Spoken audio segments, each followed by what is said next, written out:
Okay, good evening, everybody. Welcome.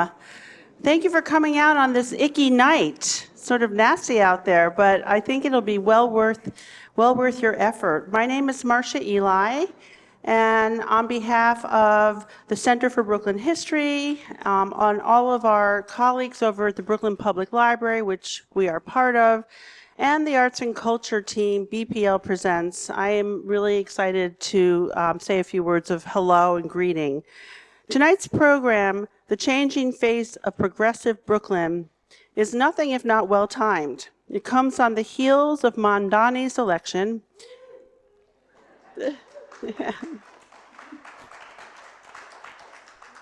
And without the Brooklyn vote, we can vote for Brooklyn. We can clap for Brooklyn vote, too. He really would likely not have had this citywide win. Throughout history, Brooklyn comes through as a bedrock for progressive politics. But while the borough writ large has consistently had progressive political leanings, drilling down shows that the face of our progressive voting history has meant many things over time. Tonight we'll be exploring this with a truly amazing panel of experts. Before I tell you who they are, let me just share that the program is inspired by our current exhibition titled People Making Power, Politics in Brooklyn. It looks at the history of politics in the borough on 3 levels: block level politics, political clubs, and Brooklyn-sponsored congressional legislation. Our chief historian here at the Center for Brooklyn History, Dominique Jean-Louis, leads free exhibition tours. The next one is on Saturday, and then the following Friday. And I really hope that you'll have a chance to come and hear her or explore the exhibition yourselves. You can find more about all of this on our website. Now let me share a brief bit about each of tonight's participants. In the interest of getting to the program, I have really ruthlessly edited. These are skeletal descriptions of folks who can all be described as legends in their own ways. Dr. Joseph Salvo served as director of the Population Division at the New York City Department of City Planning for 3+ decades and ushered the city through 4 decennial censuses. He is currently chair of a 2030 Census National Working Group, whose purpose is to ensure that the address list used for the next decennial census is accurate and complete throughout the country. Brooklyn Borough President Antonio Reynoso became the youngest borough president elected to a 4-year term in 2021, the first Latino to hold the office in the borough, and the first Dominican to be elected as a borough president in New York City.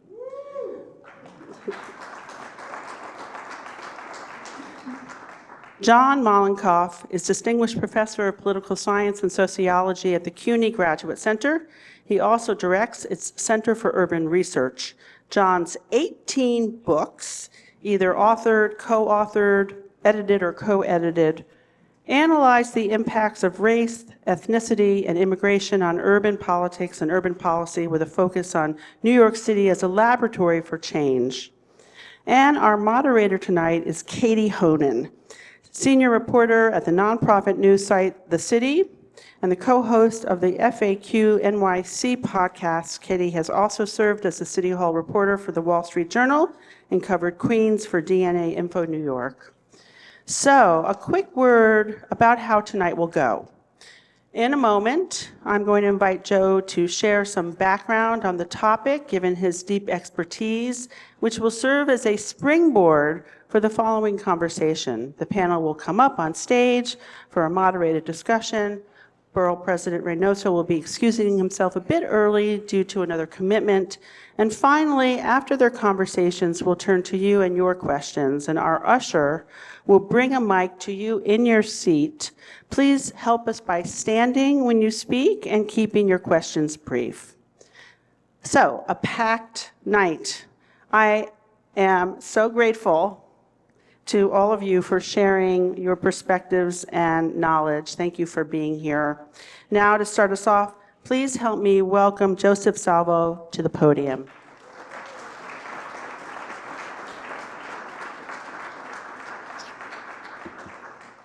Thank you. Thank you very much. Let me begin by saying, full disclosure, I am a demographic determinist. Demography drives so much of what we see. I think you'll come away tonight, my comments and the comments of the panelists, to see the importance of population and population changes in Brooklyn and in the city overall. Let me begin by saying that the only constant in demography is change. And things are changing on a regular basis. And how we cope with that change is really important and instrumental in how we progress as a city, as we progress as a borough. So let me begin by talking about a misnomer. You've been reading in the press, the word exodus is being used a fair amount now. Exodus. It is a misnomer. The city's population, going back here in this chart to 2000, you see the steady rise in population for the city overall. The city hit a record 8.8 million in 2020, and then COVID hit. The city took a hit, all right?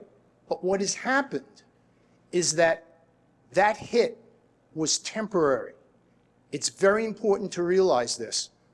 If you look year by year, each one of these charts for each of the boroughs, okay, the first bar there is the overall period.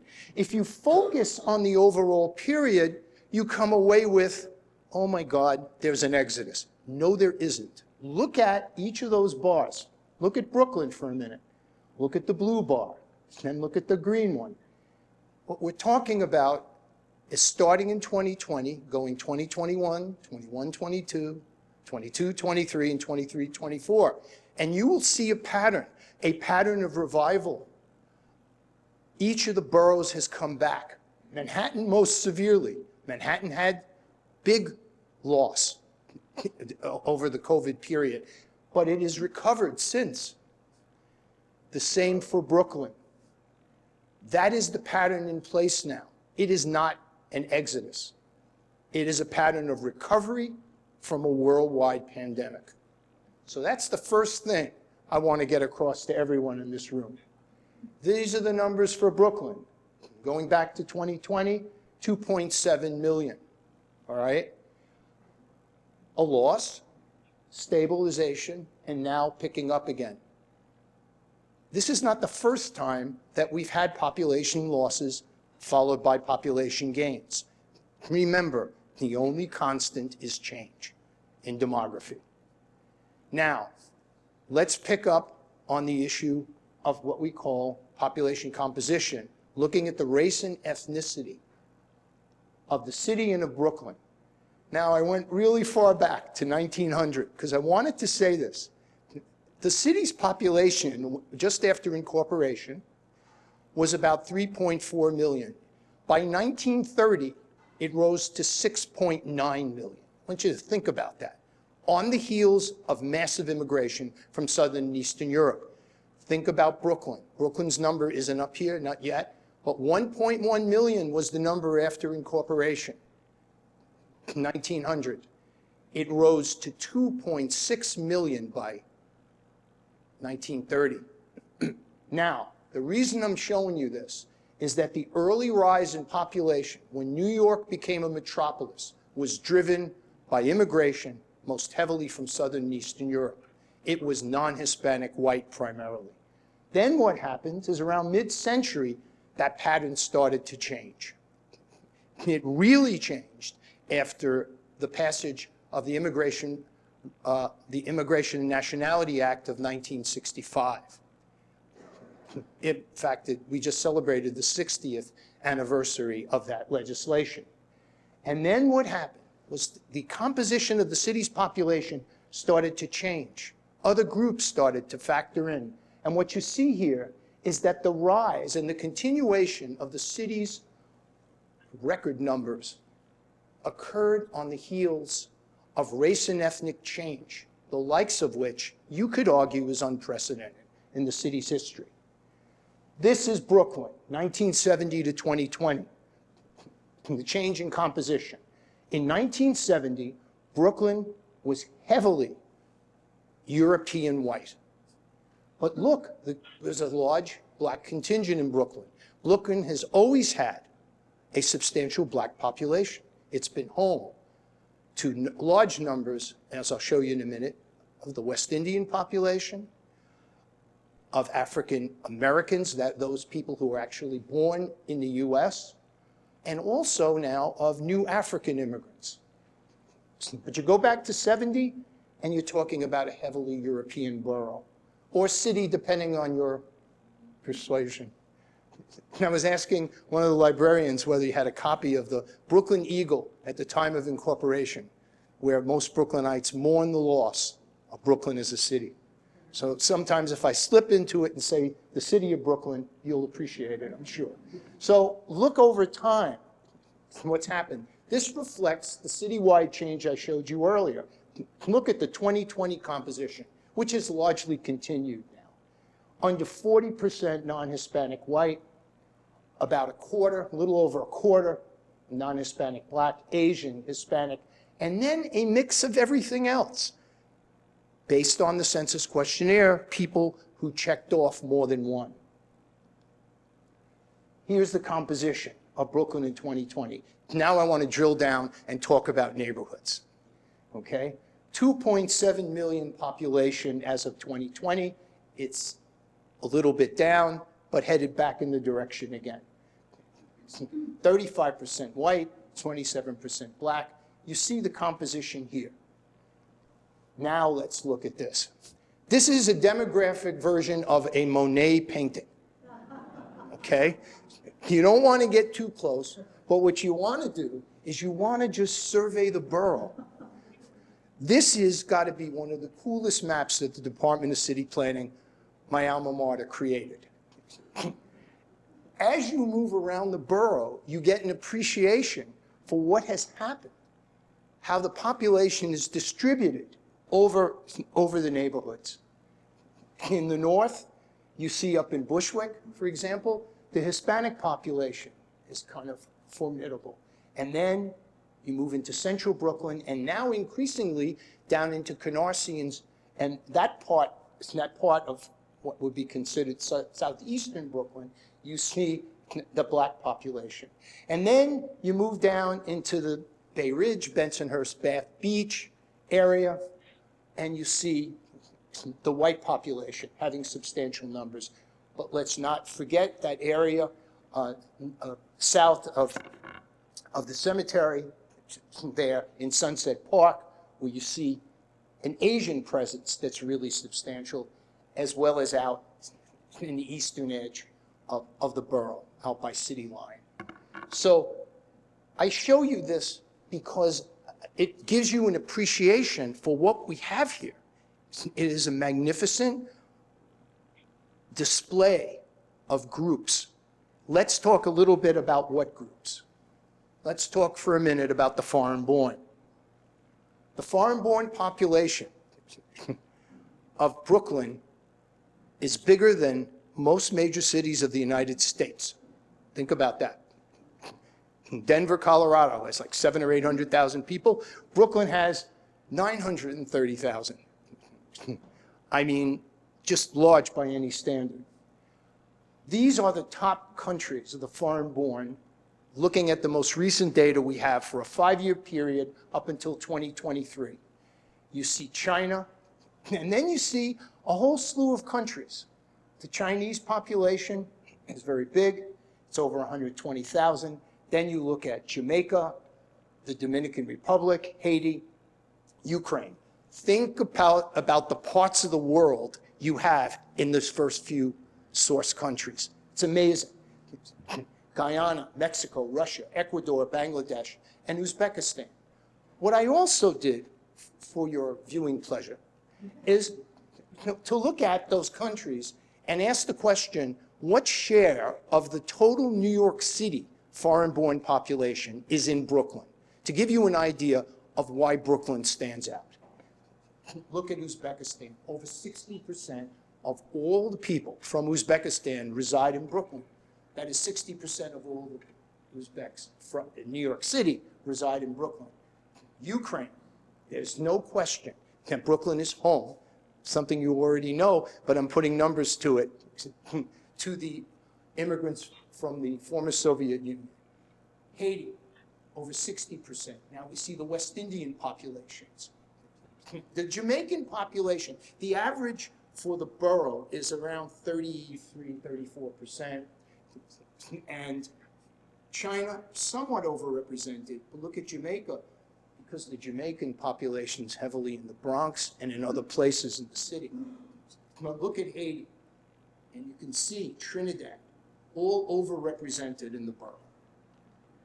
Now, the neighborhood stuff. I'm going to go over a few slides where I can just show you what makes Brooklyn different from the other boroughs of New York City, aside from what I've already showed you. Okay. Between 2010 and 2020, these are the changes in the white population, the white non-Hispanic population, between 2010 and 2020.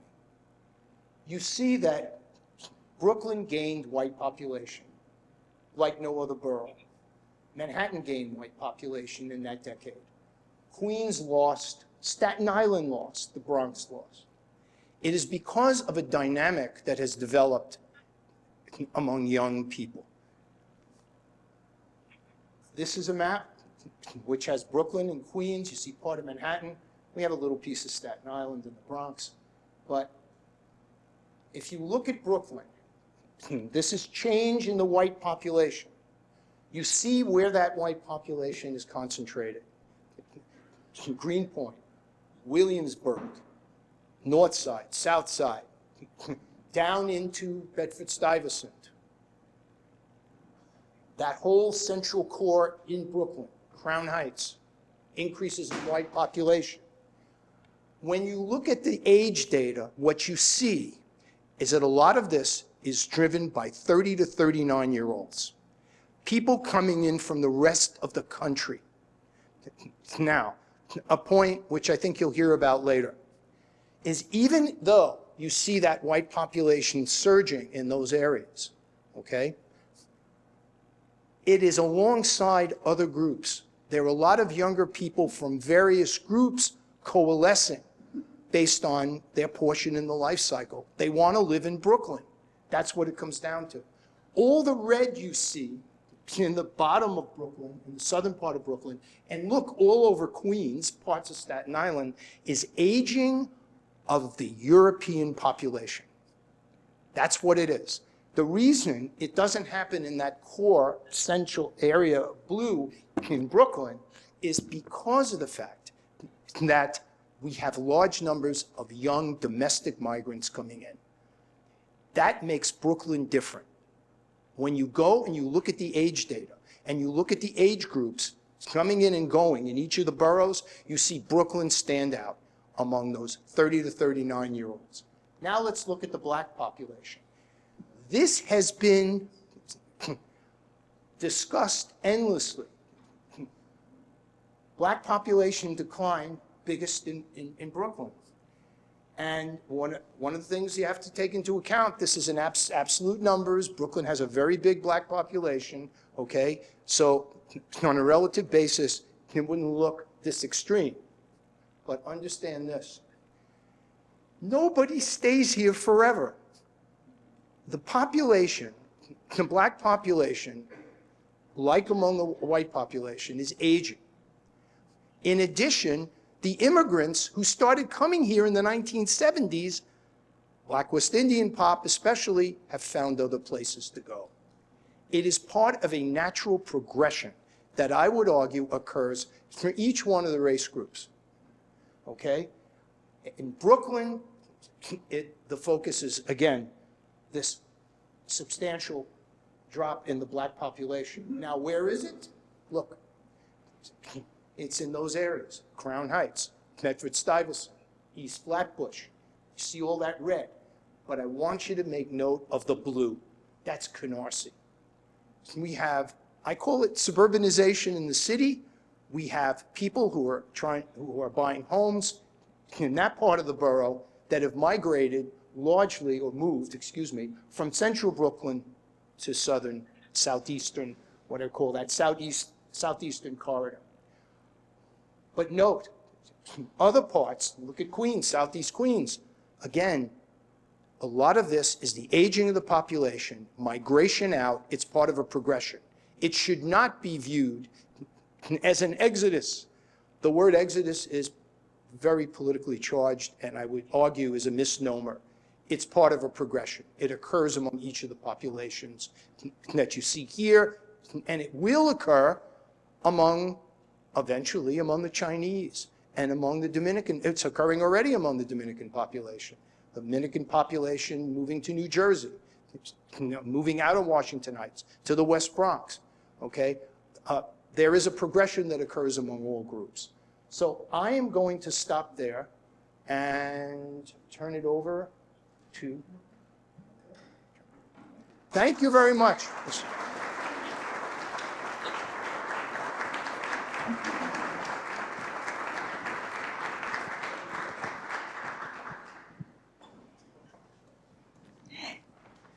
Thanks so much for that, Joe. You'll join us here. I wanted to start with our borough president because I know he has to dip out. And obviously looking at the demographics of Brooklyn and in a place like Brooklyn and how you win elections, which you have another one coming up. You just announced you're running for Congress. But demographics don't always determine destiny. You entered politics in part due to support from reformers within the Democratic Party. You co-founded the New Kings Democrats. I wanted to just ask, how important is coalition building across racial and ethnic lines to winning, especially, and I know you have a lot of firsts under your belt as well, but just talk a little bit about that. Yeah, thank you. Thank you. When I started getting into politics in New York City, it was running against the Brooklyn Democratic Party machine that was very difficult to beat in that time. I am a Dominican, I'm from the Dominican Republic. My parents are from the Dominican Republic in an area where I think we saw there's 24,000 Dominicans out of the 2.7 million people that live in Brooklyn. My success in politics was never going to be tied to my identity. It was going to have to be tied to my work and my policies and where I stand. So I quickly learned through Nidia Velazquez and that history about what it is to fight against the machine, fight against power, and it's kind of where I was stuck. So the demographic, the demographics in Brooklyn and in Williamsburg specifically were mostly black and brown when I first started. I was 68% Latino in Williamsburg in the 34th district before Diana Reyna left. When I represented it for the first year in 2013, it was only 48% Latino. And right now, Jennifer Gutierrez is representing it, and it is 38% Latino.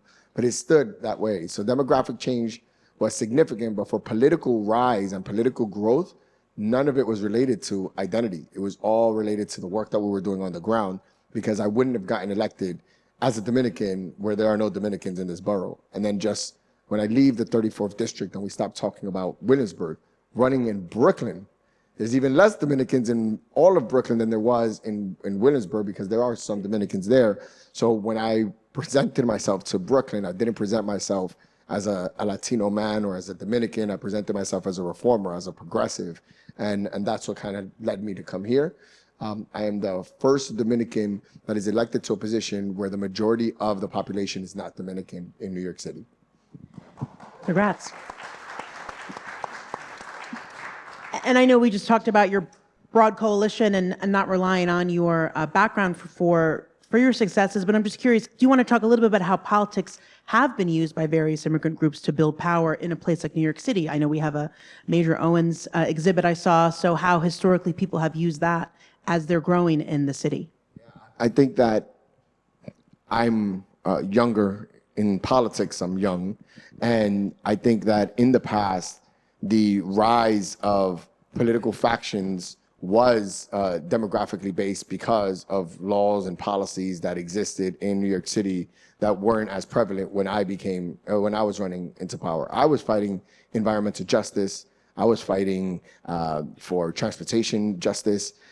before me, people were fighting for racial justice. And I think that a lot of the political clubs and how they grew were really about making sure that they were represented, that they were seen.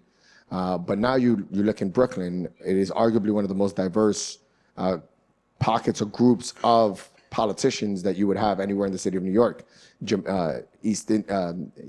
West Indian, so a lot of island elected officials in Brooklyn, African Americans, Latinos from all over, Panama, Colombia, Dominican Republic, Puerto Rico, Mexico. It is very diverse. Now a growing Chinese population. But again, I think the fights for them are how can we bring the most amount of resources to our local communities. Before was, how do we get any representation? Like, we are a majority black district and don't have a black representative. That wasn't the fight that we were having in my time. So I do think the times have changed. And Major Owens was fighting a racial fight, and I'm fighting a policy fight. Thank you. And this question is for Joe, but you can all chime in, especially thinking of you, John, for this. Joe, can you talk a little bit about the decline of Brooklyn's black population and how this shapes current policies? I mean, I'm even thinking of this most recent mayoral election and how that might have played a role. Well, as I mentioned earlier, it has to do with the evolution of groups in the city, and the fact that groups change, age, find different places to go. No group stays the same. The composition changes over time. And what ends up happening is that the coalitions that form, and I'll really leave this up to John more than me, and the borough president, the coalitions that need to form change and need to change over time, all with common interests. I think what you're saying really resonates, that essentially it's the issues that bring people together, but there's a common interest irrespective of race and Hispanic origin and ethnicity. It's true that there's been a decline in certain populations. Other groups will take over with common interests. And that's how you build a constituency that is going to be formidable when it comes to solving problems. I would just add that, excuse me, I mean, obviously, people's ethnic groups, the shared values of the hometowns and home regions that they come from, their specific cultures, languages, and so forth, are a primary way that interests form within electoral constituencies. So we can't just dismiss that by any means. But the point that you can't, that the borough president made, that you couldn't run and win as a Dominican nationalist, pure identity politics in New York, in Brooklyn. Well, in some parts of New York you can do that, but not in Brooklyn. You really have to have a much broader cross-cutting coalition. And in fact, one of the most interesting things about the chart that Joe showed and maps is that the white population, the non-Hispanic white population in New York City and in Brooklyn stabilized a quarter of a century ago. It hasn't, at one point in the 70s, you could have thought, okay, all the whites are leaving town. This is going to be a totally minority city. You're going to have a white to black sort of, huge wave of racial change. That didn't really happen in New York City. Since 2000, the white population has stabilized. And as Joe's map has shown, it's traded places. The sort of older white ethnic outer borough, Canarsie, that my friend from Columbia University wrote a book about, subtitled Jews and Italians of Brooklyn Against Liberalism, that's disappeared. And now we have a very middle-class West Indian home-owning population in Canarsie that probably has higher incomes and is more at peace than the neighborhood was back when John Ryder wrote that book. There aren't very many neighborhoods in Brooklyn or New York City that are a very strong majority of anything.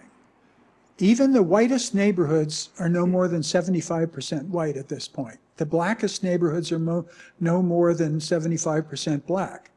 And there are a lot of issues that cut across groups that provide the basis for putting coalitions together. If you look at I've done a lot of quantitative analysis of the 2025 elections, and the variable that's most strongly associated with whether somebody votes for Mamdani or Cuomo was not race or ethnicity. It's whether you're a renter or a homeowner.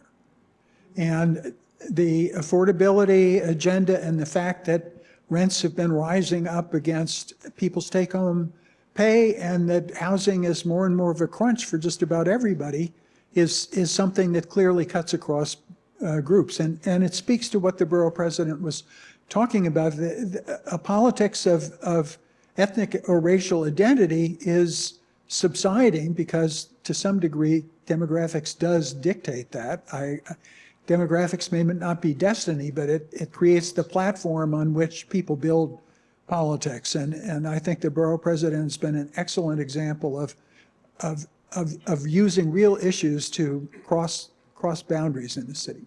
Just and the really, borough. oh, I'm sorry, John. Just really quick, and you brought it up, but I think looking at these demographic shifts in Brooklyn, I think it feels more prominent in Brooklyn than in the other boroughs, is the issue that many say got Mamdani elected: affordability, rising rents, the cost of home. I mean, I even think of something, I don't know how prominent it is relating to this, but something like deed theft and people losing their homes and losing their generational wealth.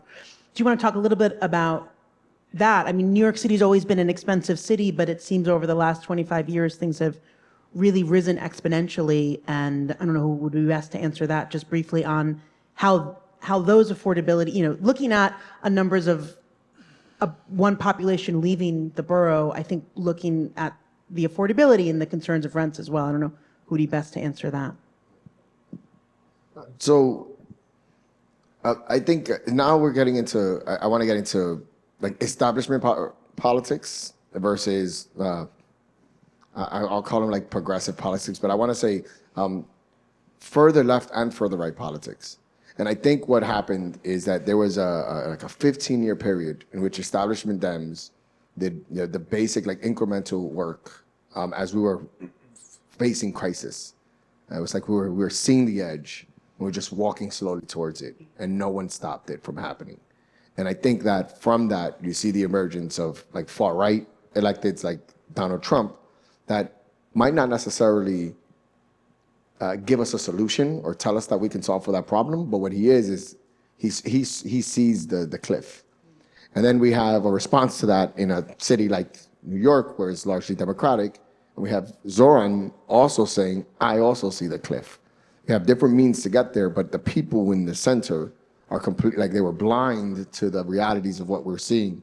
So I think that Zohran is a reflection not so much of like the solutions that we're looking for related to affordability. It's just a need for a new vision or people that have different eyesight as to how we're gonna solve for these problems.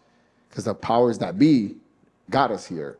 And people are willing to take a risk and elect people that are different, are unusual, just because the usual hasn't gotten us there. So I wanna say that the affordability is one example of many problems that exist in the city. I always use this one too. Do you know that after the 5th grade, 60% of black boys don't read or do math at grade level? 60% of black boys don't do math or read at grade level after the 5th grade. That is a crisis by all means. And the city has done nothing in a meaningful way to try to address that issue. It will come to force eventually. And what people are going to look for is not necessarily a black mayor like Eric Adams to solve for that problem, because he didn't.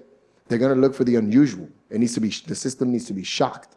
So I want to say that, and when we think about affordability, I think it's less about the content and more about the people that can see what's coming down and actually do something about it and react in a meaningful way.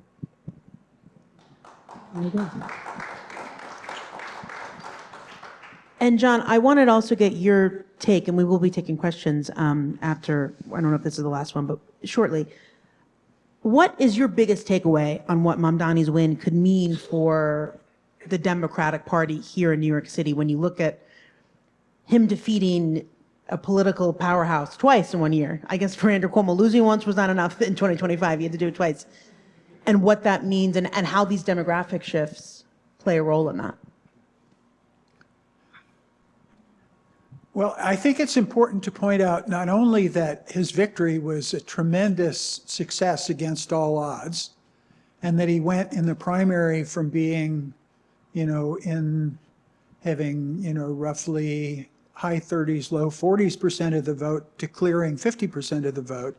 And then he also cleared 50% of the vote citywide from coming from the outside, from the left, from an organization that has been at war with the regular Democratic Party entities in Brooklyn, in Queens, was a totally remarkable achievement. And I think he did that partly because he personally, when you talk about identity politics, what is his identity? He's young. We talked about the age changes in the city.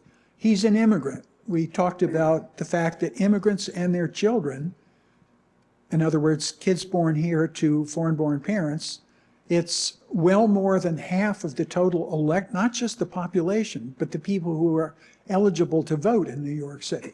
So he brings the immigrant background. He's very well educated. What Borough President said about the failures of the public school system, especially for minority, black and brown young men, is all too true and a terrible, tragedy for the city to try and fix. But the flip side of that is that the educational attainment rate, the college-going rate of the immigrant groups and of the non-white groups in Brooklyn has been rising, and in the city as a whole has also been rising. We have a more educated population, and we have a much more educated electorate. And Zohran Mamdani may have presented himself as an immigrant from Uganda, from the Queens, but actually he's the child of a very distinguished political scientist and anthropologist at Columbia University, who I went to graduate school with at Harvard University in the late 1960s and early 70s, and a very famous movie-making mom growing up in the Columbia territory, going to Bronx Science, and then going up to Bowdoin in Maine, a very fine small college. So a super educated young man. And all of those qualities, young, educated, immigrant, these really personify the value, the personality characteristics of the future of New York. So in that sense, I think he is a very good politician of personal identity. But the other thing about that is he didn't win more than 50% of the vote. And if you contrast his vote with Mark Levine, very normal Democrat running against a not very well-known Republican, so you could say that's sort of the normal Democratic vote would be you would get 70% instead of 50%. So I'm not sure if there's time to show it, but I made a couple of maps of that show where that, if you want to call it defection, I think that's a fair word to call it, but people who are willing to vote for a normal Democrat, I don't know if Mark Levine would be upset by being called a normal Democrat or not, but I think he qualifies, versus a Democratic outsider. Is that something that can be shown? Yeah, show the maps. Right, do we have, yeah. Wow. I've just taken over. I'm having the maker of maps provide technical assistance. Let me just look at this quickly. So the other irony, a lot of Joe's talk was about groups changing places. The Archie bunkers disappearing and the Chinese suburban homeowners rising in the neighborhood where Archie Bunker used to live, or Canarsie going from people who wanted to run the Reverend out of town to a nice middle-class West Indian neighborhood.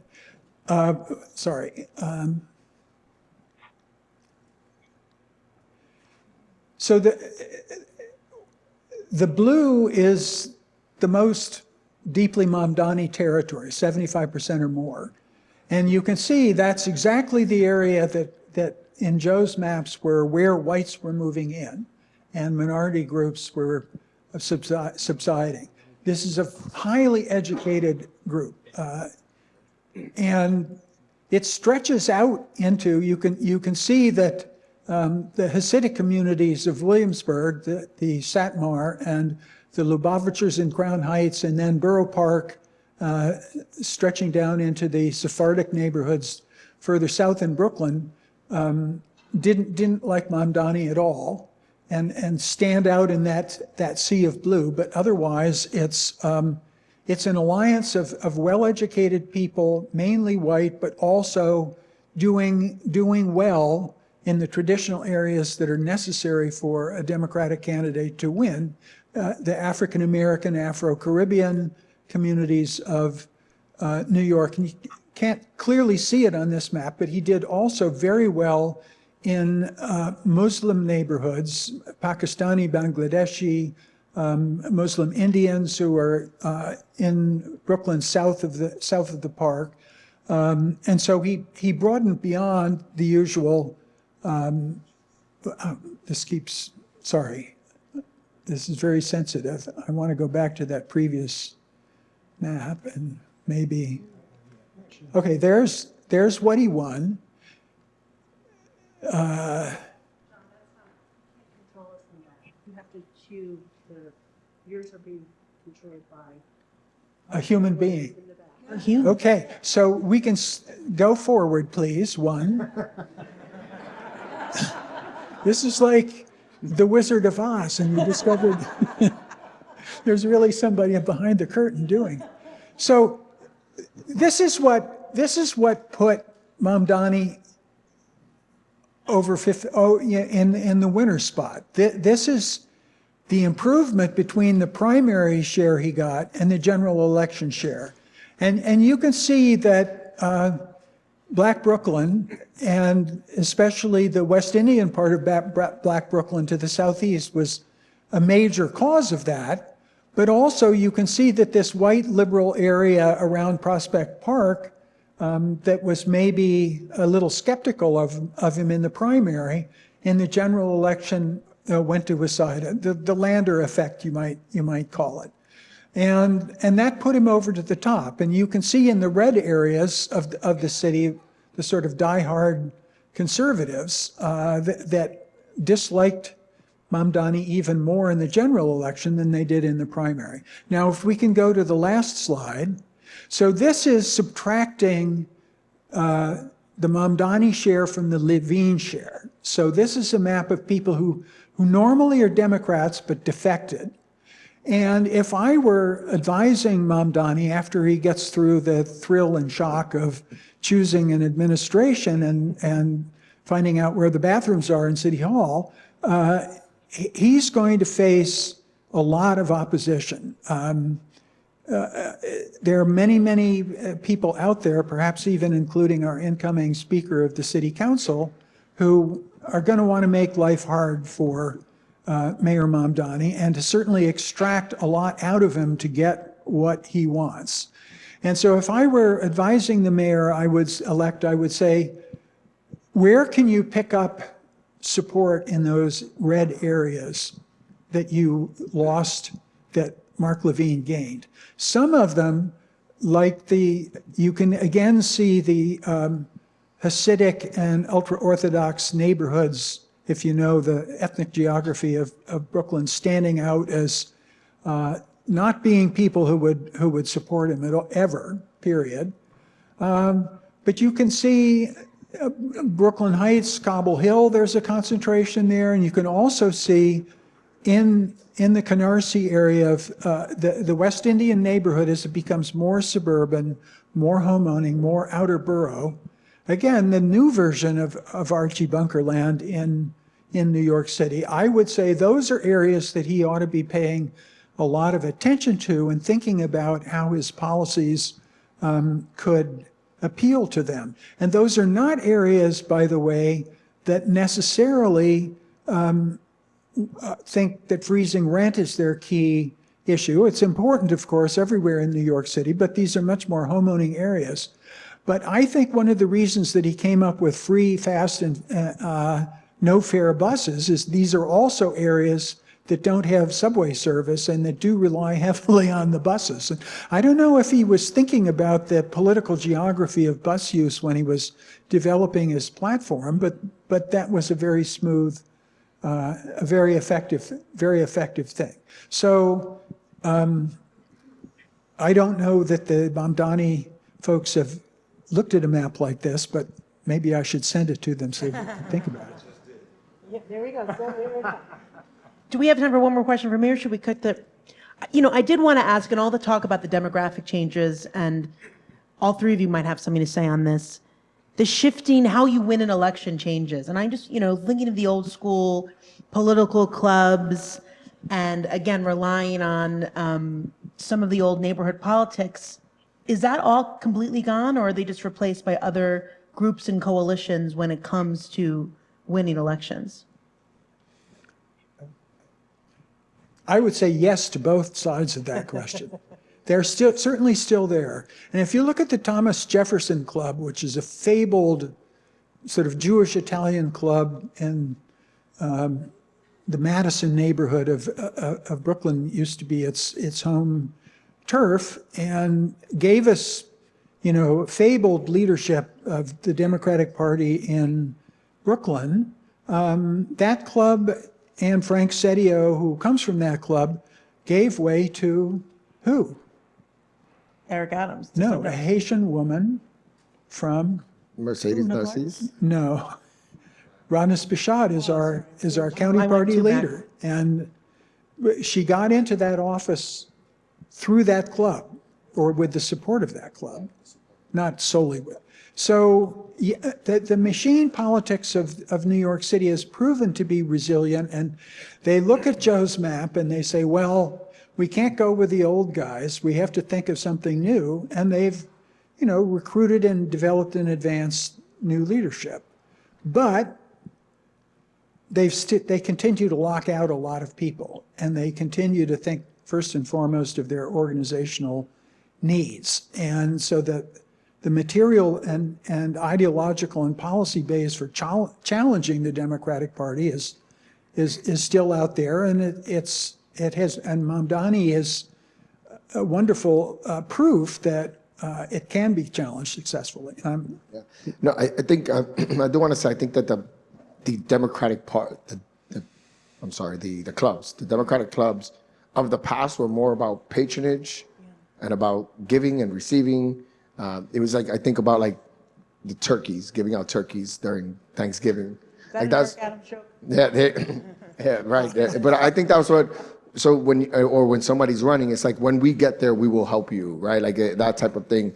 The political club, New Kings Democrats, was born off of like the Obama win, and Obama was the first time that people were like, we knock on doors and we talk to people. When I ran against Vito Lopez for my seat in 2013, they didn't do door knocking. They had systems by which they threw an event in like Flushing Meadows Park, and they gave people, all the seniors, free food. They gave them T-shirts and fans and book bags. It had Vito Lopez's name all over it. They put a sign in a building that said his name on it. It still says his name on it. And it was like, now those seniors are loyal to me because I gave them something. But then I went and I knocked on those doors of the same people that got those bags. And the statistics on the success rate of getting somebody's vote when you knock on their door is unbelievable. And I'm gonna make some of this up, so just like work with me here. But the statistics are something like, if a candidate knocks on your door, there's like an 86% chance that that person is gonna vote for that candidate. It's like something like that. And then if a random person knocks on your door, there's like a 60% chance that you're gonna do it. If a random person calls you, it's like 52%. And then if they do it again, all those statistics go up. So it's just a numbers game. Can you knock on enough doors to make it happen? And that Obama did that, and New Kings Democrats did that. And we had nothing to offer because we had no power. We had no jobs. The county was against us. We weren't in the city system. So we could offer nothing but our faces and our effort and our heart. And I think, and we won races against the county party which I want to tell you, we didn't only beat the county party, we beat the county party in its home. Vito Lopez was a Williamsburg Bushwick guy. The organization he started was called Ridgewood Bushwick, and we beat him there. And I think that the clubs of old, and some of these clubs, not of old, the clubs that are still there, and I want to be careful about how I speak about these clubs, because I'm from Brooklyn, I love them. I love everybody. Are you scared? These clubs, though, some of them, especially in black neighborhoods, and many of them in like southern white neighborhoods, are still operating that way. And I stopped the Wingate concert was a big deal in Brooklyn. Marty Markowitz started it. And I want to talk about demographics. I'm going to take a little bit of time here. Marty Markowitz, they did a redistricting, and they tried to get Marty Markowitz to lose. So what they decided to do was that they were going to redistrict it and put more black people in Marty Markowitz's district, and then he would lose the race. The next year after that, Marty Markowitz started the Wingate concert and invited a bunch of West Indian performers and singers to throw an event for 4 weeks, 4 weekends. There was a concert with Jamaican, Trinidadian, and Caribbean folks. Tens of thousands of people showed up. Marty never lost that seat, right? Because that's the politics that they introduced to them. I think things are changing now, because when I stopped doing the Wingate concert, people were like, oh, you're cooked, you're good, you're gonna be okay for one term, Antonio. You're not doing any of it. I don't do flag raisings. The Independence Days in Borough Hall no longer exist. I cut Wingate. The Greeks came to me and said, we always do Independence Day here. And I was like, we're not doing Independence Days anymore. This costs tax dollars. I can't keep throwing parties. Also, other things were happening, but we didn't want to throw parties. But I won. I won by a larger margin than any of those people in their time, 79% in the primary and like 82% in the general. And I think what's happening, including with Mamdani, is that the content is starting to matter. People want to know how you're affecting their lives in a meaningful way, and not this fluff, materialistic give. It's like, my rent is high. I love the Wingate concert, and it's a lot of fun, but then I go home, and I got work to do. And I think people are starting to see elected officials for the content. And I feel like I'm a content-based elected, and that's why I got elected. And it comes from New Kings Democrats and that new party-like system. The DSA, that's what they are. They're a party structure that focuses on the work almost exclusively. The candidate is not more important than the movement for them. Think about that. They could put anyone up there, but give a good message and knock on 1 million doors, and it makes a difference. And I think that politics, especially in Brooklyn, is becoming the norm. If you can't do that, you won't be competing here for long. You're gonna lose out. And I think the reality, the politicians of old and the politicians that are centrists are figuring that out very quickly. And I think they're gonna start seeing some changes when it comes to building clubs that are more about the work and less about the fluff.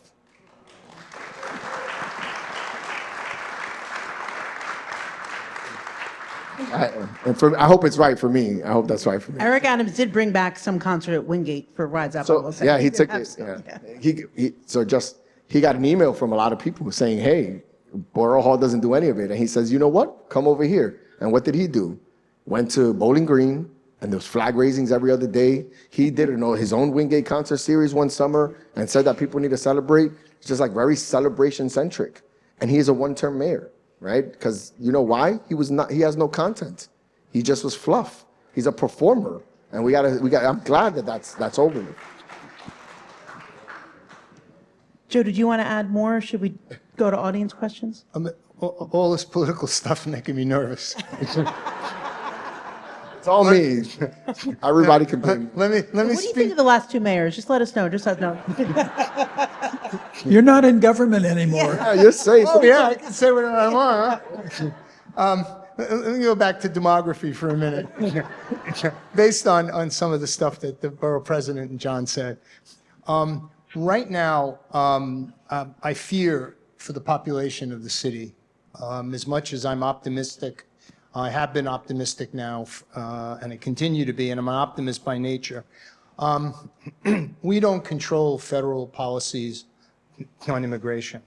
And when I show you those maps, and you look at the influence of immigrant groups, especially in that southern tier of the borough that John showed you, where the Chinese population has become very, very large. So is the largest group in the borough now of immigrants, and where it's homeowning, the Russian population, or the former Soviet Union, has become formidable. I wonder what will happen to New York if immigration truly bottoms. We have a serious problem in that those people that you saw, the young domestic migrants, again, kind of in the prime fertility ages, if you don't mind me mentioning that, going in to central Brooklyn are going to have children, and you're going to see, hopefully, what is a blossoming of that population, and will continue to draw people from the rest of the country to Brooklyn and hopefully to the other boroughs. But the question is, who will replace a lot of those red areas that you saw on my maps in Queens, in the Bronx, if we don't have a healthy inflow of immigrants?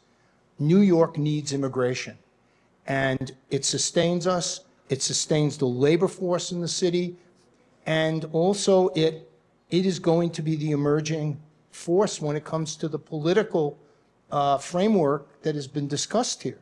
And the hope is that we will have that. Remember, those red areas on my maps are areas where the population is waning because it's aging heavily. You got out migration, but it's aging. The European white population is aging out. We're at a point now where the number of deaths is increasing, the number of births has been slowing, and if immigration slows or is cut off, we're in trouble. So as far as the platforms go, different, regardless of what level of politics you're working at, support for a common sense immigration policy has to be part of the agenda for the city if we're going to survive, because we rely on that inflow. One more point. It's not just people coming in. Those of you who've heard me say this before, you probably remember it, which is there's a churning of people that occurs in this city. The estimates I always put at about 250,000 people coming and going each year. Each year in the city. That flow is sustained by immigrants coming in, domestic migrants coming in, and people leaving for 100 reasons. And there's nothing wrong with people leaving. There is something wrong when there's nobody to replace them. That's what we have to worry about. And it's not a good thing for the city's population, to decline, its labor force to decline. That's what makes us special, and especially in Brooklyn and all the boroughs of the city. So I'm going to leave it at that for now.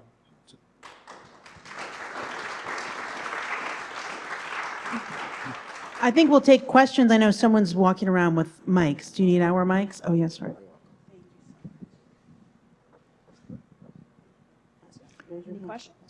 While we're waiting for a question, let me just underscore what Joe just said. Immigration is the lifeblood of New York City.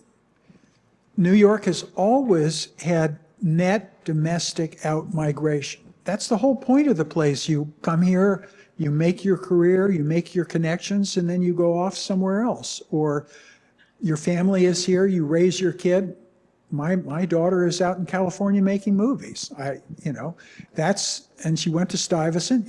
That's the whole point of the city is to be a pump, drawing people in, lifting them up, and sending them out. And on a domestic basis, that's what we've been doing for decades and decades. And the only way to really keep the city's population up is international migration. And it's contributed in so many fantastic ways to the city. There isn't a group that you could say, oh, well, they're a bunch of, rapists and drug dealers and criminals that we don't want to see around. All of the immigrant groups in New York City, to one degree or another, have succeeded in forging communities and lifting themselves up. The country needs about twice as many immigrants being admitted as it's getting, just to keep the share of immigration relative to the natives in some kind of balance. Because the natives are all aging, we need young people, immigrant people, to do all kinds of jobs. And if we really clamp down on legal admissions, that produces illegal arrivals. So we've got to find a way to dramatically increase the number of legal arrivals to the country. And at several points, we've been very close to adopting that as national policy. And unfortunately, the Republicans and our president has decided to demonize immigrants as an other in order to capitalize on white racial anxieties about, whether somebody's going to replace us. About demographic change. About demographic That's what it change. is. People are It's afraid. a They see the terrible world dynamic. changing. In New York, we're not so afraid because in the morning, we get a bagel from one country. We go to another place for another. I mean, we're surrounded We by might it. even get a bagel from the Bronx. And I do want to get to the question, but I also want to, we talked about the Republican Party, but also when we had the House, the Senate, and the presidency under Barack Obama, we had an opportunity to do meaningful immigration reform, and we didn't do it. Is this idea of these people that don't see the cliff, and the incrementalism destroys our base that we're talking about needing to build and needing to be there. So I think that a lot of the work that's happening now is that people are depoliticizing or departicizing the conversation, because we have do-nothing Democrats and we have whatever you want to call them Republicans, but there's this this horseshoe conversation that's real. I'm not happy with the Democratic Party. I am part of it, and I'm going to be very disruptive, but we're not happy. We got to be mindful of that if we don't hold our own people accountable, we're never going to see real progress, because they'll take over. The Democrats will be in charge again, and what are we going to do? We're just going to lull ourselves back to sleep, and that is unacceptable. We have to stay alert and make sure that we encourage our leaders to see the cliff before it ends. This gentleman's been standing for Good evening, everyone. My name is James McDougall from Bed-Stuy. I lived in Bed-Stuy for over 6 decades. And I just want to comment on Mr. Salvo, something you said. You said that black people just don't, they eventually want to leave. I totally disagree with that. There's something that black people want to they don't stay here forever. That was your comment. Go ahead.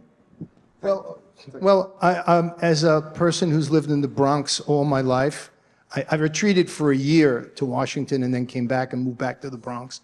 There are a certain percentage of us that are diehards. I'm not going to ever take that away. So I get it. No, I get it. Not everybody does go on. Yeah, things just don't they happen for a reason. I think I live in Bed-Stuy. Probably 40% of the people who lived there in 1930 still live there. And Yeah. others who have left, they didn't leave. They left before anything else. Opportunities. If the opportunities are not here, affordability is one of them that we all mentioned. Right. They're going to go else places. That's why we all migrate to New York. And eventually, if it's not affordable, who's going to want to live here? Well, that's the main issue. So- That's the main issue that that you're hearing about. That is the issue. So my question, I think reasons have to go along, substance have to go along with stats. Yeah, I would agree. That's my point. Thank you. I don't think any of us want to see a situation where people who have made their lives in their communities here feel forced out. No, the city should be enabling people to exercise whatever choices they want to make, especially, after such a great community of Bed-Stuy has been built up over the years.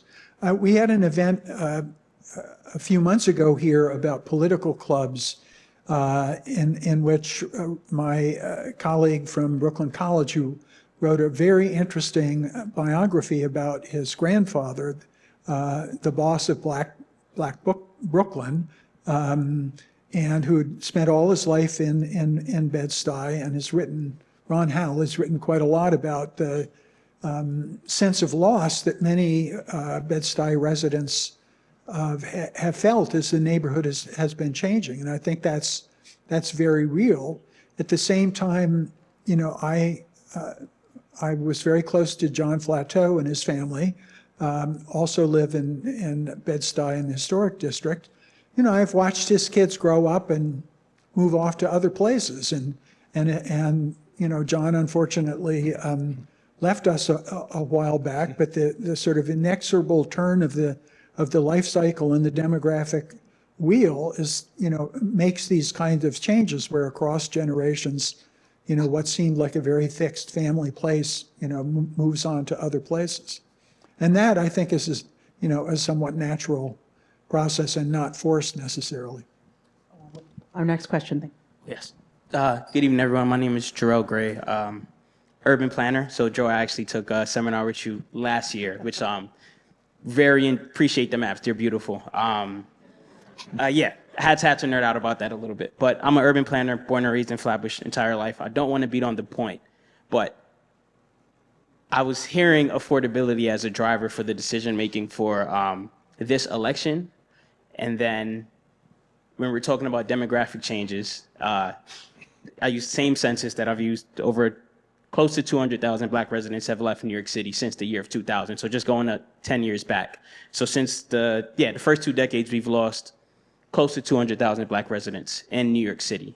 So with affordability being a driver of this election, and that happening simultaneously with the loss of the Black population, I just felt like we didn't speak too much about. And Katie, you asked a question about, you know, DTF and displacement, and I just felt like we didn't address that. And also just thinking about the Black wealth numbers of just like people moving to different neighborhoods, I just don't feel like it's reflected. The data doesn't reflect that people are just moving to buy houses if affordability is the main driver for this election.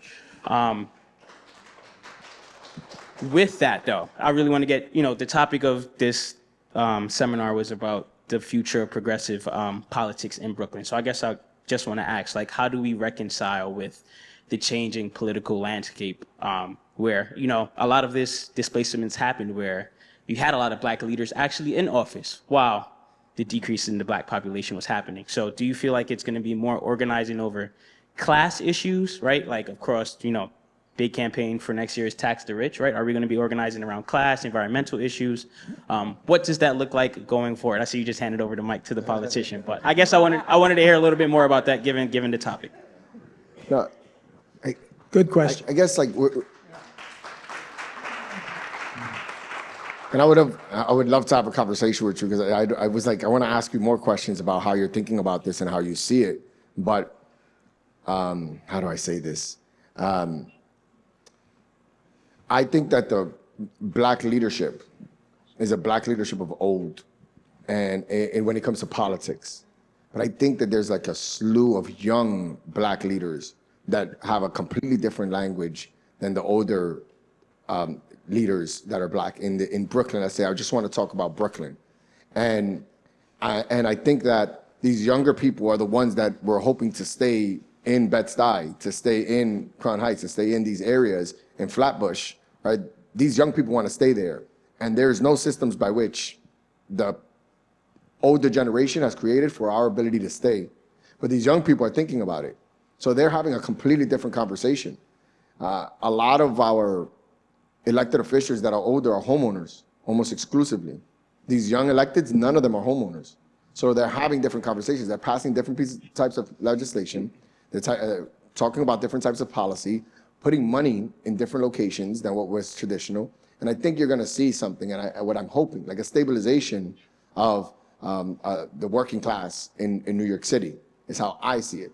But we're not all the way there yet. We're not all the way there yet because a lot of us vote. We don't vote in our own self-interest. We don't. We vote on messaging and on campaigns. But I think as we mature politically, those things are going to change. And when the voices of the people start to mature and they start being the qualifiers and the validators for the work that needs to happen in the future, I think we're going to be okay.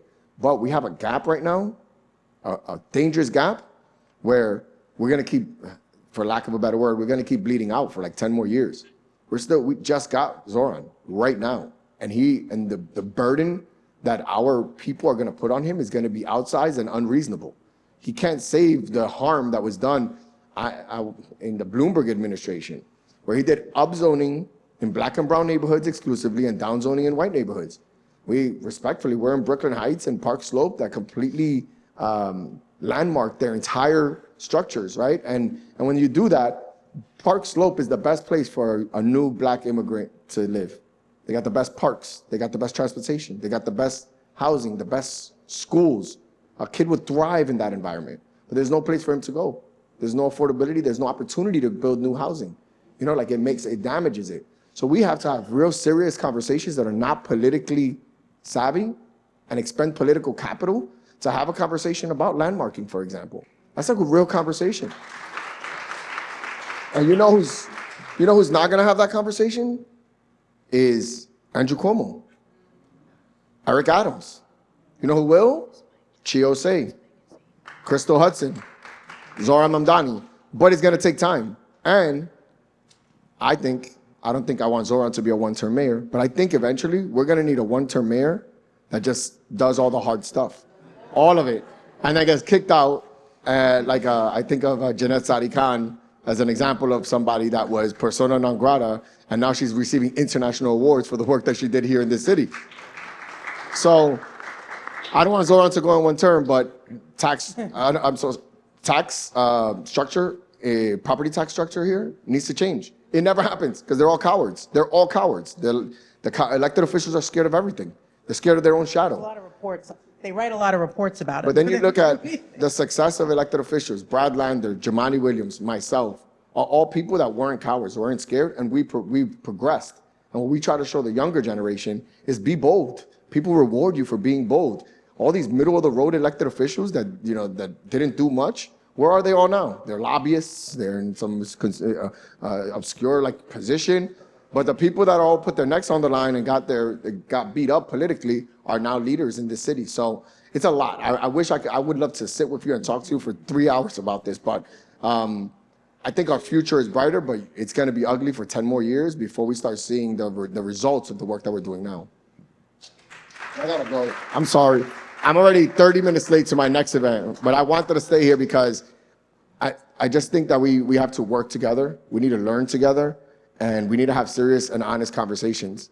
And I like to be very sincere. And I always say I don't mind losing votes in the conversations we have because we need to have them. So thank you guys so much for listening, and I appreciate you guys for doing this for me. Thank you. Could I just briefly respond to this last key point that was made? So, class has a color in New York City, clearly, and you can see it, in the census data if you bother to look for it.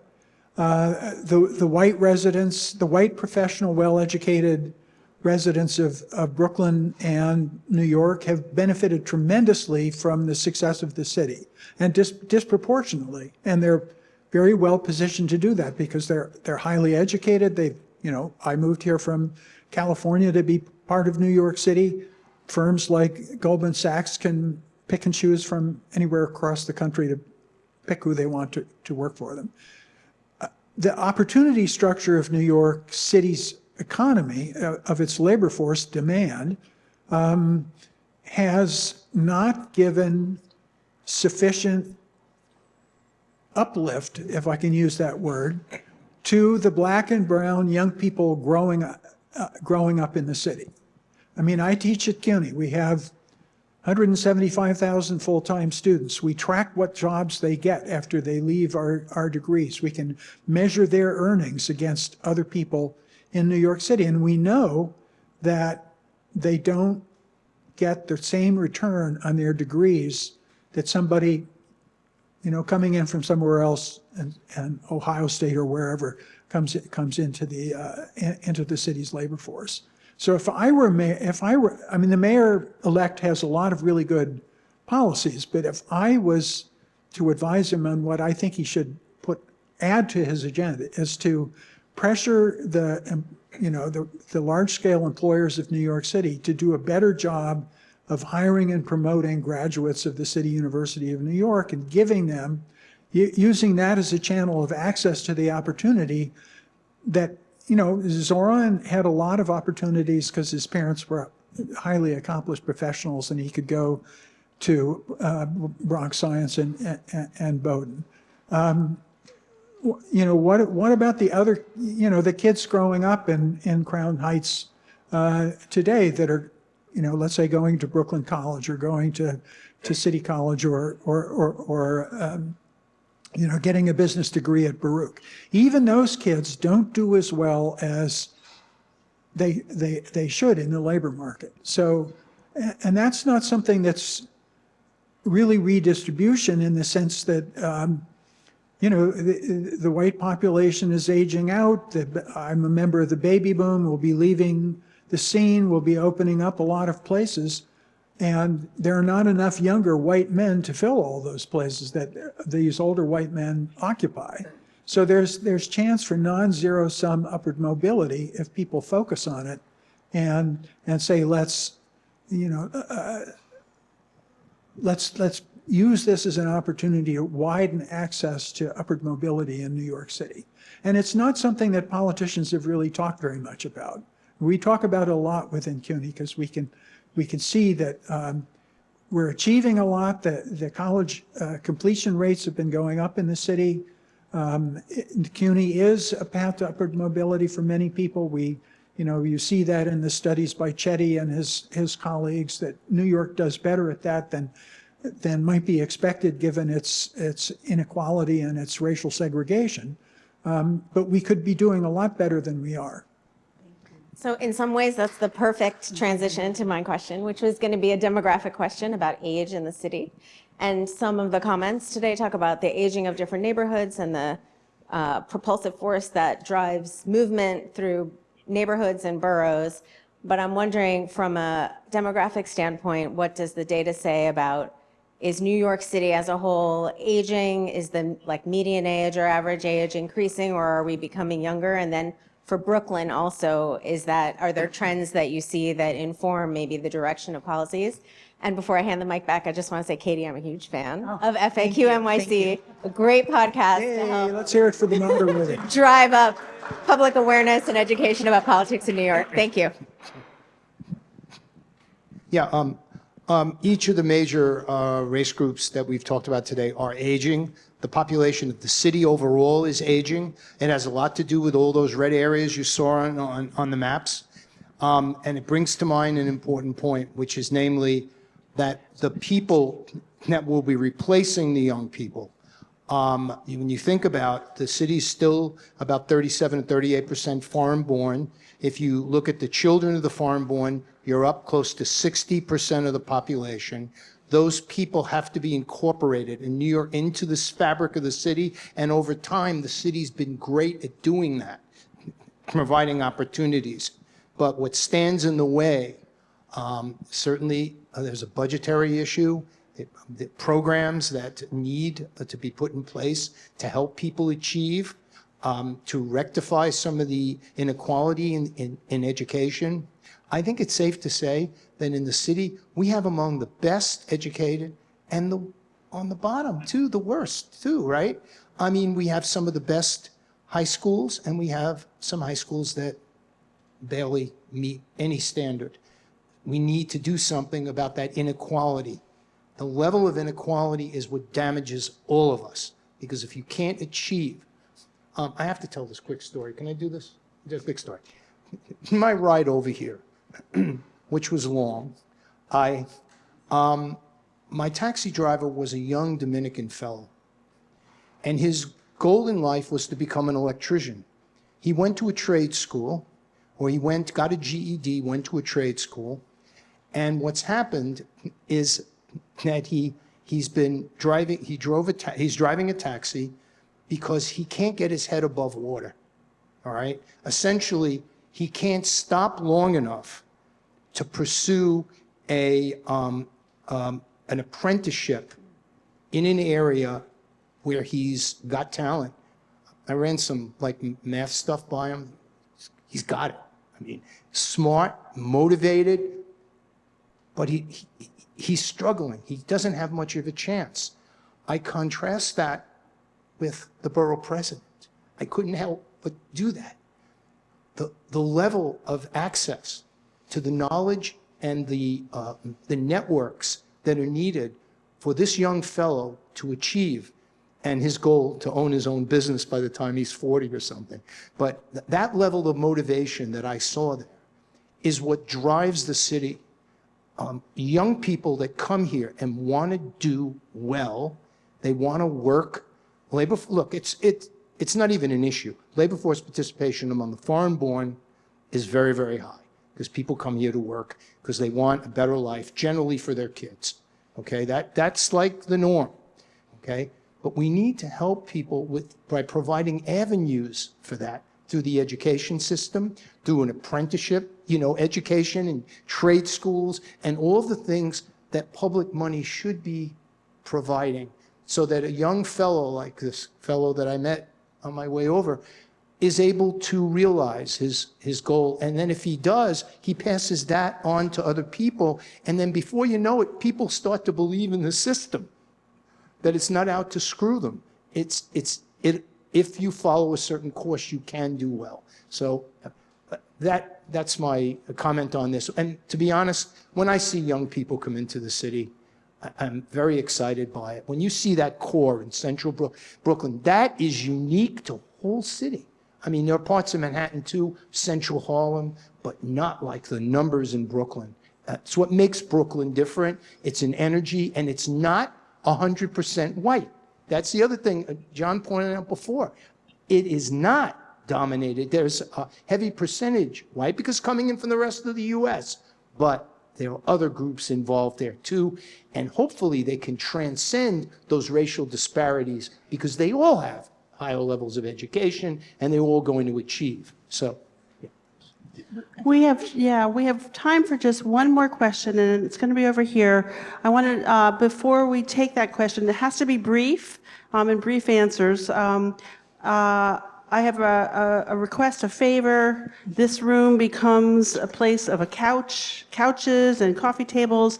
So when the program ends, please go to the front and continue your conversations, and let our crew come in here and move out these chairs.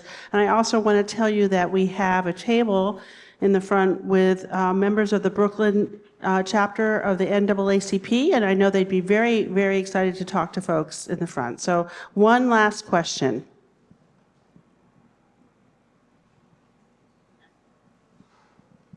Thanks. I'm Ethan. I'm actually the vice chairperson of Brooklyn Community Board 9.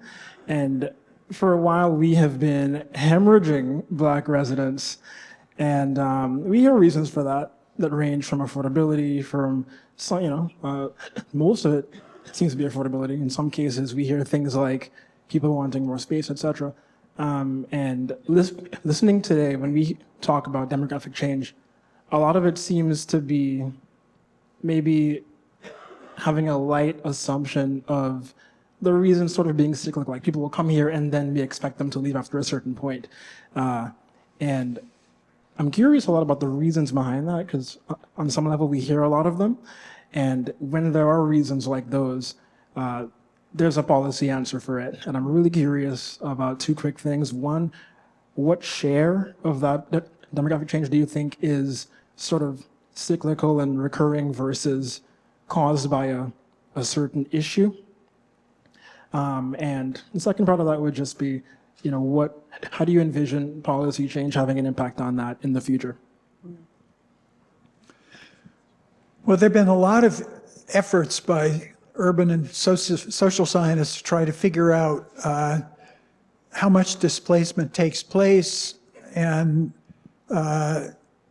what's the ratio of displaced, people having to move unwillingly in relationship to these other more natural processes of generational change and aging and kids moving around and that sort of thing. And, most of the social science seems to indicate that coercive displacement is a relatively small phenomenon in the general range of things that are going on. But it's geographically concentrated, and it's very visible when where it's happening. And, hearing people talk about, I live in one of the nicest houses in one of the nicest parts of Park Slope. at the corner of 8th Avenue and Garfield, kitty corner from the temple. If you walk by and see that yard on that corner, that's my yard. And I have a 2-car garage, which is completely unheard of. We happened to buy our house. My wife and I are professors. We don't make a huge amount of money, but we bought the house at the end of 1982 while the city was still recovering from the 70s. Neighbors who've moved in subsequently, a lot of them are partners in hedge funds, or they're partners in major corporate law firms. I could not afford to move into the house that I live in if I weren't, maybe studying urban sociology did me something good at making an early investment in a very nice neighborhood. Why is Park Slope considered to be such an attractive place to live? It was highly organized left-wing neighborhood back in the 70s and 80s. It's not a mistake that, an accident that Bill de Blasio or Brad Lander rose up out of the neighborhood. People organized to make sure that PS 321 was a school that people would want to send their kids to and invest in the neighborhood. It's the Park Slope house tour, the whole idea of, this is a neighborhood there was abandoned housing still in the neighborhood when I moved in 1983. So there was this commitment to build up the neighborhood and make it an attractive place. And that process has been so successful that even somebody like me, I'm not about to be displaced because the mortgage is paid off, but it's a little troubling to, I have some friends in the neighborhood, looking at Frank in particular, that I play poker with once a month, and all of us, feel like, wow, we've got a great thing in the neighborhood, but we longtime people couldn't afford probably to move into the same place if we were just buying it on the open market today, because we couldn't afford the prices. So it's the feeling of anxiety about how the real estate market is affecting the community is something that's very widespread and for good reason in the city.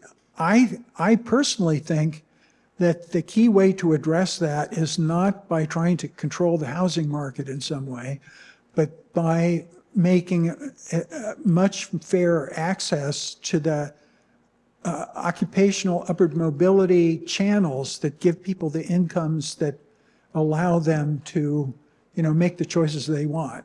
And I also think, things that make it less expensive to build housing in New York City, like the upzoning that the borough president talked about in the historic preservation districts, or more generally in the city, especially around transportation nodes, sort of, the urban policy planning ideas I'm sure that you have learned in school, that, the investment in density is a good thing and it should be located around transit nodes. There are a lot of reasons that New York is an extremely expensive place to build housing. Zoning restrictions are clearly one of them. We all want construction jobs to be good union jobs. Both a lot of the construction firms and all of the workers would like to see high wages in that sector. It's a highly dense environment to operate in, and there's a bunch of reasons why it's never going to be really like Scottsdale, Arizona, or far suburb of Dallas, Fort Worth, to just open land and just build as much as we want. So it's always going to be struggle, and I think there is an important place for rent regulation, and a very substantial part of the New York City rental housing market is under rent regulation, and what that means is that all the demand is focused on a relatively small share of the rental market that has no regulation, and that also sends the prices of that segment up. So it's a tough environment from the housing construction side to make more egalitarian. I have studied the city of Amsterdam, for example, where a third of the housing in the city is owned by nonprofit organizations, and it's not subject to the market. It would be great if that were true in New York. We missed that brass ring on the merry-go-round sometime back when, in the 70s when the land was really cheap.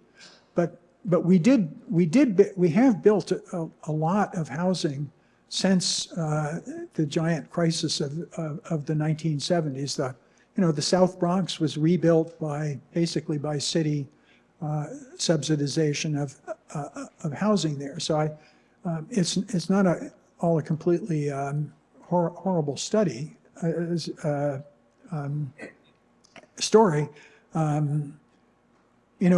in a way, our successes make the problem worse because it makes the city more attractive and draws in more money. Now, let me just add something that wasn't said earlier, which is average household size in the city has been declining for a number of years now. More people are living alone, living in smaller households. For people who want more room, you have on the other side of the spectrum, you have a problem. Many people have to make the decision to move out or to move to the outer edges of the city, like a place in Canarsie, where you can get a house with more room. But there's pressure on the housing stock, irrespective of population change, because of the fact that the demand for units has increased because there are more people looking in smaller households, essentially, is producing this. This has been going on actually for a number of years now. I think well, we want to thank everyone for joining us and chiming, I was saying, I feel like a fraud. I'm a lifelong Queens resident, so I was born at Methodist Hospital, but then they drove me over the border. But this has been very interesting to hear from everyone, and thank you both, John and Joe. Brooklyn still hasn't gotten over the fact that Queens thinks it's better than Brooklyn. Well, it is, but I know I'm in the minority here, so